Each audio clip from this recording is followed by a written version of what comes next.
Hello and welcome back to my channel, or if you're new here, welcome. I'm so happy you're here. My name's Hannah and on this channel I post a lot of content about anti-MLM. You can always find my big anti-MLM playlist linked at the beginning of every video and in the description box down below. I've been told that it's very bingeable if you're really into this kind of content. So I'd love it if you checked out that playlist, if you considered subscribing, consider liking this video. Those things really help to support the channel and I appreciate you so much for doing that. Today we have another MLM top fails. These videos are where viewers will send me things from social media posted by MLM reps, typically things like Instagram stories, reels, TikToks, photos, anything like that goes. They send it my way, I look through them, I pick out a few for these videos, I showcase them here, and we talk about them. I'm always accepting new content for top fails videos, so if you have something to send my way, please don't hesitate to do that. You can find the instructions on how to do that down below. And without further ado, let's get into these top fails today. Next up is an Instagram post that was sent to me by a viewer, and this viewer specified to me that she's currently struggling with an addiction. And that's relevant because she was explaining to me that occasionally she'll go on Instagram and search through recovery related hashtags for some kind of sense of community or support, and seeing those kinds of posts can be really encouraging to this person. So this viewer of mine was looking through hashtags on Instagram about addiction recovery when she came across this post in the wild, so to speak. The post itself was just a selfie, so I'm not going to show it to you because it's not really relevant, but the caption is what's the issue here. Firstly, notice that the username has the word recovery in it. Additionally, this person's account has recovery in her bio, and most of the posts she makes are about addiction recovery, and she uses hashtags related to that topic. And it's very obvious that it's this person's niche. That is the kind of content that she is dedicating her entire Instagram account to. So naturally, I would assume that a significant portion of her audience chooses to follow her because they can relate to that topic of drug addiction recovery on some level. All of that to say, even before we get into the caption, it's clear which kind of audience she's targeting here, so keep that in mind. And the very first line of this caption says, "I want to talk to my fellow recovering addicts." Remember when we got to the point where we couldn't take active addiction anymore? Whether it be sitting in a jail cell, in a rehab, or sick somewhere homeless, or maybe something happened and even while being high, we decided we were done. Remember the desperation? Remember all of the emotions, the fear of the unknown, the insecure feeling of not being sure if we can really do it or not, but we did it anyway. We did it anyway and we learned as we went. With more time, we learned more. We learned how to deal with our feelings and emotions and how not to turn to drugs when anything happened. And with time and experience, we earned our clean time and now we have a story and the ability to help the next newcomer. I want you to think that way when it comes to joining this business. Yes, you may have no experience, or maybe you do, but it didn't work somewhere else. Either way, don't count yourself out. Make the decision to start, to join, and learn as you go. Get experience with time and putting yourself out there. The reality is, y'all, the only way we can achieve things, the only way we can have the life we've always wanted is if we put in the effort. Nobody can do it for us. Just like recovery, no one could get us clean or keep us clean. We had to make the decision to do it. So choose today to start building that life that you want so badly for your family. Whether it be you want this to have a few couple $100s to cover groceries, or you want to change lives. Whatever it may be, whatever your goal is, let's reach it. And I'll be here the entire time. I've been in the network marketing space for over 2 years now, and I know what I'm doing. I know how to build a successful business. Let me help you. Let me help you make that dream life your reality. Let's go. And to top it all off, the hashtags are hashtag recovery, addiction, recovery is possible, heroin addict, heroin addiction, clean and serene, network marketing, I'm a network marketer, businesswoman. Yikes. It does not get more explicitly predatory than that, right? The first line of her caption is, "I want to talk to my fellow recovery addict." So it is very clear what her intentions are. She's trying to connect the experience of recovering from drug addiction to the experience of joining an MLM, in the sense that you are in control here and you need to take the leap and nobody can do it for you, and this is the next step to change your life. Have you ever seen something so predatory? Seriously, this is outrageous. This person is in the MLM company Bravenly, which is a supplement company. They sell pills and powders that claim to do all sorts of things, okay? Classic MLM. But she's not taking a product angle here. She's not saying that the products are going to help you in your recovery. She's taking a business opportunity angle by saying that if you join her Bravenly team, she's going to give you that quote, dream life. I feel like that is a bold claim claim to be making, saying that joining an MLM is going to give you a dream life, because ultimately that's not guaranteed. You cannot say to your recruits, you're going to make this much money, you're going to be able to sell this much product, you're going to have this kind of lifestyle, etc. And to me, it's incredibly predatory to be stating something like, I can help you achieve your dream life, to an audience of people who are in such a vulnerable position as drug addiction recovery. I'm sensitive to the fact that people who are struggling with addiction can oftentimes feel like they're out of control, they may feel isolated, they may feel hopeless, and these are all factors that can play into that person's sense of vulnerability. And even if you're in recovery and you've taken steps to get better, I'm sure that some of that sense of vulnerability still remains. It's still a really fragile place to be, and it takes that conscious effort to work on your recovery every single day. And I just fear that people who are following this recovery-focused Instagram account are going to have those vulnerabilities preyed on. They're going to see this opportunity as their path forward, as their way to regain some sense of control over their lives. Remember that she's the one benefiting the most from this. It's within her financial interest to recruit you. It is not within your best interest to join. And personally, I feel like she's exploiting her audience for her own financial gain here by using that angle of drug addiction recovery, and I think that's disgusting. Up next is a short Instagram story from somebody in Monate.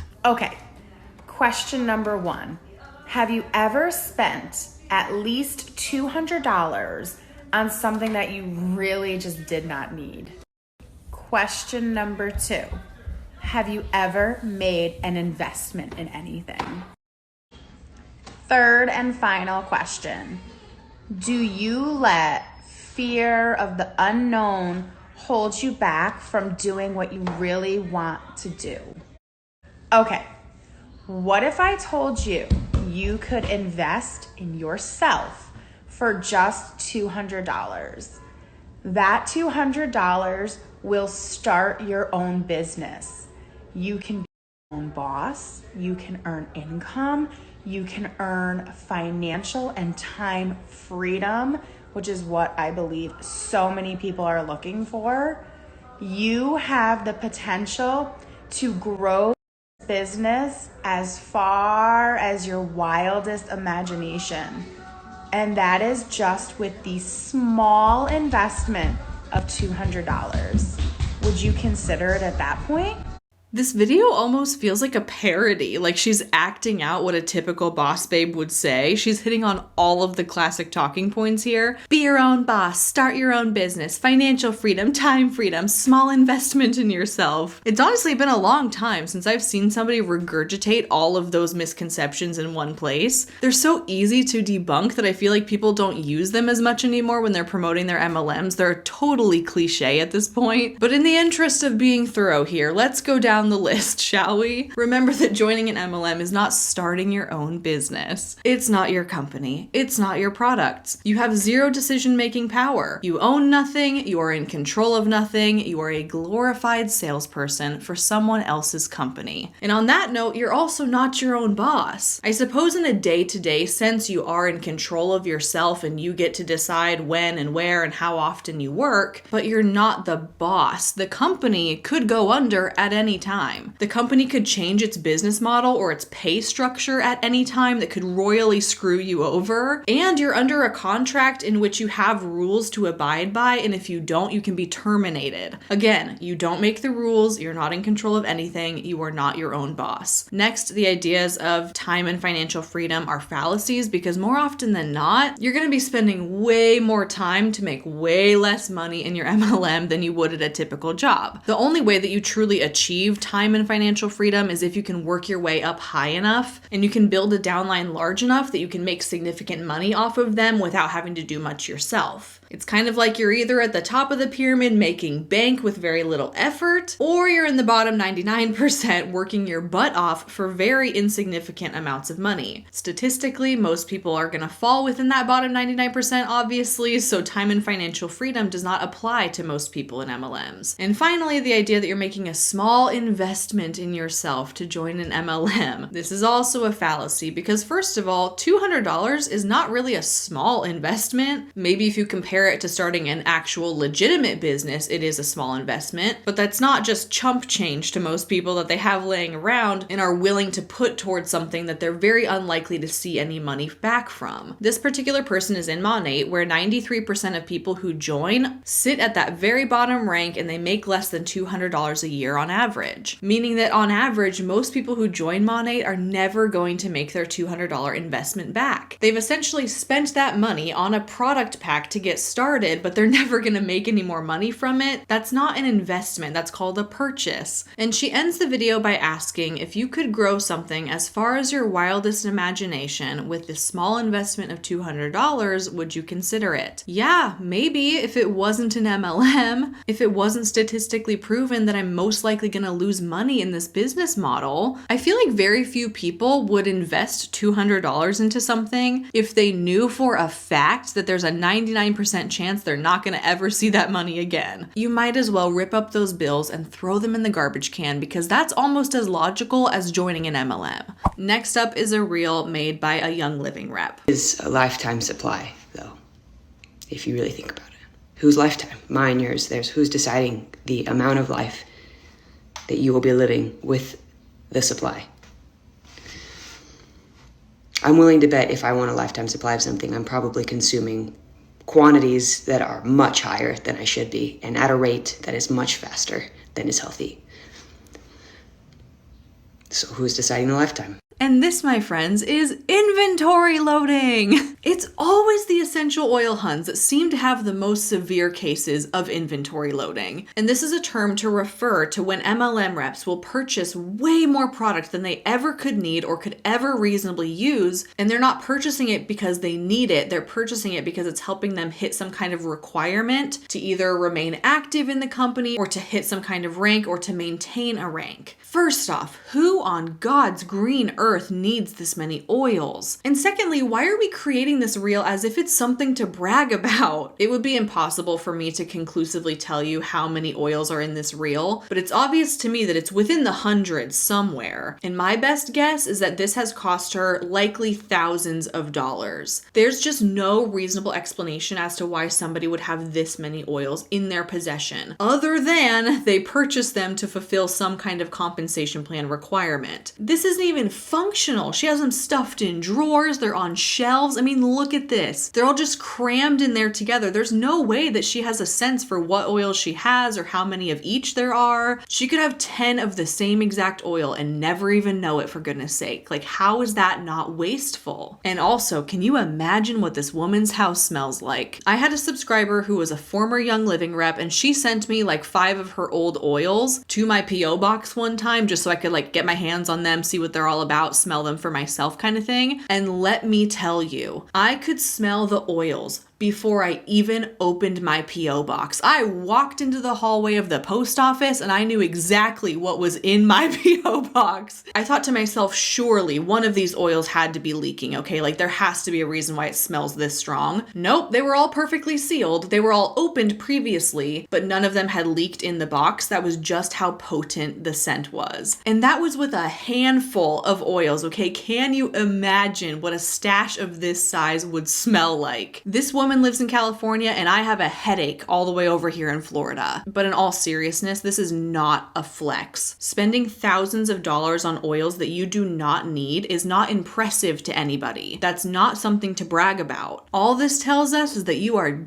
deep into your MLM. But it's not surprising because in Young Living, they do have a $100 purchase requirement every single month if you want to remain active in the company. It's literally pay to play. There is a spot on their compensation plan that says you need to buy $100 of product every month just to stay here. We see inventory loading like this coming from Young Living, especially because it is literally required. Next up is a reel, but it moves so fast that I'm just going to show you a screenshot of it. And the purpose of this reel is an attempt attempt to clap back at the whole Arbonne is a pyramid scheme accusation. MLM reps love to do this kind of thing. They love to somehow prove to you that they're not a scam, which in my opinion, if you have to try and convince people that it's not a scam, then that's probably a red flag that it is a scam. But let's go down her list here. First of all, she says pyramid schemes are illegal. Just because something is illegal does not mean that it does not exist or does not happen. If that was the case, we would have zero crime. Oh, that crime is illegal, therefore I can't possibly commit it. That argument is just so illogical. And also, just because you haven't been caught for something illegal doesn't mean that it makes it legal. I fully believe that there are MLM companies out there operating as pyramid schemes illegally right now, but there's just not the time or resources to investigate and prosecute all of these companies. It is my opinion that some MLMs are operating as illegal pyramid schemes. They just haven't been caught yet. Next, she says Arbonne has been around for 30 plus years. And I think this is a funny one because obviously the point is to make Arbonne seem more legitimate. Like, it's been around forever. It's a trusted company. But that's hilarious in the context of MLM business models, where the older a company is, the worse the opportunity thanks to oversaturation. Just to be totally honest, if you want to do well in an MLM, you should not join one that's 30 years old. You should join one that's just kicking off. This is not me condoning that you should join an MLM, but if you wanted to do it the smart way, that would be the way to do it. So claiming that they've been around for 30 years is unimpressive. Next, she says pyramid scenes, I think she meant schemes, don't sell products. Also false. There are product-based pyramid schemes. One of the criteria for being a pyramid scheme is that the members are paid more based on their recruitment activities than they are on their sales activities. So if you break down the paychecks of people in these companies, you would see that most of their money is made off of their recruitment and their team and their downline. And that is an indication of a pyramid scheme. Just because they have products doesn't make them exempt. Next, she says anyone in the business can take over anyone. This is true. In some companies, you are able to outrank your uplines. If you recruit more and you sell more than them, then you can outrank them. And then she goes on to say there is a place for everyone willing to work at the top. Not true at all. There is a place for people at the top who have gigantic downlines, but you cannot make it to the top of an MLM pyramid based on hard work alone. And mathematically, not everybody who joins an MLM is going to be able to recruit enough people to make it to the top. There's a limited number of spots over there because there's a limited number of people on the planet to recruit. Not everybody can get there, but you can make it if you recruit enough people quick enough. This next one says that they're B Corporation certified. That's great. That has nothing to do with the business structure, and it also does nothing to refute the claim that it's a pyramid scheme. Then she says we have an amazing legal team backing us up. I bet you do. It's within an MLM company's best interest to have a pretty good legal team because they're often being sued for their unethical business practices. So good for them. It does not surprise me that they have a legal team. Next, she says that there are also no monthly memberships or mandatory recurring orders. It may be true for Arbonne specifically that there's no formal requirement of you on a monthly basis, like an auto ship or something, but that doesn't mean that people don't spend egregious amounts of money on products every month. Arbonne is a supplement company, and a lot of their supplements are sold in 30-day supplies, which means that if you're going to join Arbonne and you want to start taking these products consistently in order to promote them, you're likely going to be placing monthly orders anyway, even if there's no official rule or policy saying that you have to do so. Most people still do. And that's how they end up spending more of their own money on the products than they ever make back in commissions. And finally, it says 90-day product return policy and cooling off period. Okay, that's great. Again, not an applicable defense against being a pyramid scheme. Now, let me be clear. I cannot sit here and tell you Arbonne is a pyramid scheme. That could probably get me in some legal trouble, so I'm not going to say that. But what I can tell you is that it operates dangerously close to a pyramid scheme, as many MLM companies do. MLM companies are very crafty at riding the line of legality super closely so that they can still take advantage of people in the same way that pyramid schemes do, but they just do it in a way that is technically legal by the books. All of that to say, I know that not every MLM is going to be investigated and taken down for being a pyramid scheme. But what I do know is that they're still harmful and they should still be avoided, even if they're not branded with the official title of pyramid scheme. And finally, for this video, leaving us off on a little bit of a lighthearted note, a viewer sent me this photo of a slip of paper they personally got in the mail. And here's the context they gave me when they sent me this photo. It says, "We got an Avon brochure in the post a week ago. My husband threw it away. Today, we got this. It has our address printed on it, which I find very creepy. I know it's hard to see, but notice how it says, quote, 'Please return brochure as I'm charged for them' above the QR code. Sorry, the note is a bit wrinkly. Okay, so here's the photo we're talking about. The person who sent it to me blocked out their address in the black bar. I went through and blocked off all the personal information of these Avon sales reps. And down here it says, I called today to collect your Avon brochure, but unfortunately it had not been left outside. I will pop around tomorrow, approximately 9 a.m., and I would be grateful if you could leave it outside for collection to avoid disturbing you. Thank you, blank and blank, the 2 Avon reps. They give a link to their Avon website down here. Up in the top right corner, it says, why not email your Avon order? And they provide their email. The sooner I get your order, the quicker you get your delivery. Then it says, get family, friends, workmates to take a look. And yes, above the QR code, it does say, please return the brochure as I am charged for them. So I asked a follow-up question to the person who sent this to me. I was like, what was this brochure? Why do they want it back? Why is this such a big deal? And she said the original brochure they sent us was sort of an ordering catalog. The original didn't have a mention about them wanting it back, at least not anywhere visible. Hi Zeke, how's it going?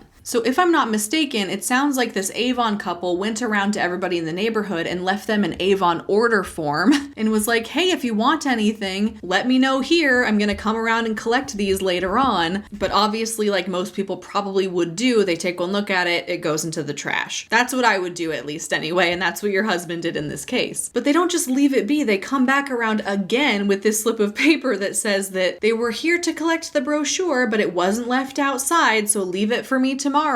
Even if you don't order anything, at least give it back because I spent my hard-earned money on it. Tacky, tacky, tacky. That's what I think about all of this. This is a very unique way to try and get people to buy your MLM products. I'm making a total judgment here, but just based on this photo of these 2 Avon reps, they look to be older. Again, total judgment, but maybe they're not very social media savvy, and operating as more of a door-to-door salesman that never actually talks to you is their sales tactic of choice, I guess. This is just completely bizarre to me, honestly. First of all, nobody asked for an Avon brochure. Nobody asked for an order form. And I kind of feel like if you're gonna go out of your way to distribute such a thing, it's not really reasonable that you're expecting that you're going to get it back one way or another. Kind of like a business card, right? Like if you want to give your information to someone, hey, let me know if you're interested, that's on you. You are assuming the responsibility and the cost of producing and distributing that piece of material. So for them to be expecting that you're gonna keep track of this Avon brochure that they just dropped on your doorstep and that you're going to give it back to them one way or another so that they can save some money, that is so tacky to me. I can't get over that. And unfortunately for them, that brochure went in the trash pretty much immediately. There's not a way to get it back. They're never going to see it again. But that's on them. They should not be expecting that you're going to give it back to them. I just found this really entertaining because I've never seen anything like it. Obviously, the majority of the kind of content that gets sent to me for Top Fails videos has to do with social media posting and things like that. I've never seen something like this where they go door to door, leave a brochure, and genuinely expect that you are going to order something from them. And if you don't, it's your responsibility to give it back. That's just so crazy to me and very entertaining. So thank you for sending this. And with that, that's everything I have for you for this MLM Top Fails video. Thanks to everybody who sent this content my way. And again, if you come across something on social media you want to have considered for a Top Fails video, I would love to see it. Check out the description box below for step-by-step instructions. Thank you so much for watching. I really appreciate you, and I'll see you in my next one real soon.